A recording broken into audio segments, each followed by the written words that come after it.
The only items you'll need in this video is your PlayStation Classic, a good power supply. I'm running 2500 milliamps, and a USB flash drive. I'm using this Samsung Fit Plus. It's very small, it does the job, it's fast. You may want the USB plug here if you want to play 2 players. If you're only playing 1 player, you don't really need this hub, or you can go a different way that I'll make in a separate video.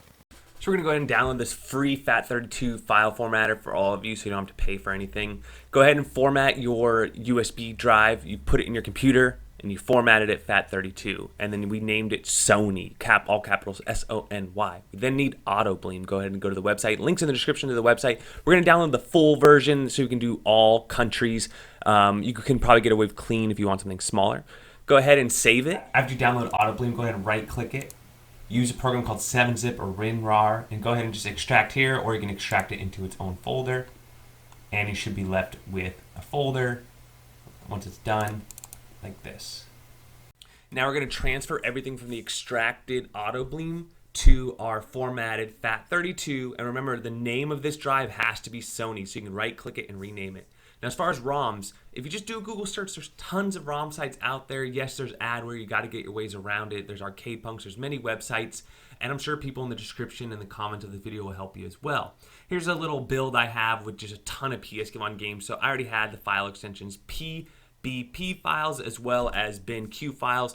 Both I've had success with, but make sure you're getting the right file formats for the Autobleem. Once you have your games downloaded and ready to transfer, just go ahead and put them in the games folder. It's at this point where it'll take some time, but with 128 gigabytes, you should be able to fit well over 100 games. And what we're going to do after this is we're just going to pull out the USB drive out of our computer, and we're going to place it in the number 2 slot in our PlayStation Classic, and you're going to see that in just a second here. So here we are. We're putting that thumb drive from our computer, which has Autobleem and games on it now, and we're going to go ahead and power, and it was powered off, but then we just powered it back on.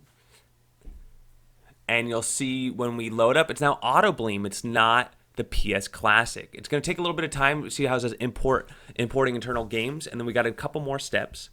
You can always reverse this process very easily by turning off your PS Classic and taking out the USB drive and rebooting. So at this point, I'm going to press X on my controller, and it just added 26 games that I recently transferred that you saw in this video.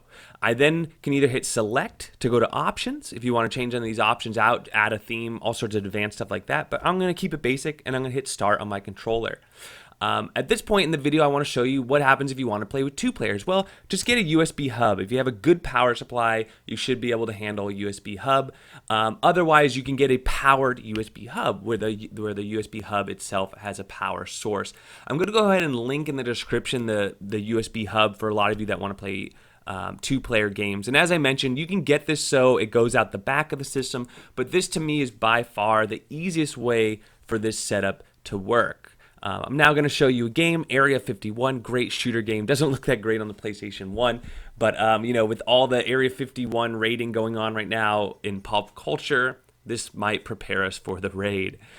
With all that said, that's how you hack your PS Classic in that took less than 3 minutes, about 3 minutes. The easy way, there's many other ways to do this, but this is just one of the more simpler ones that most people can do.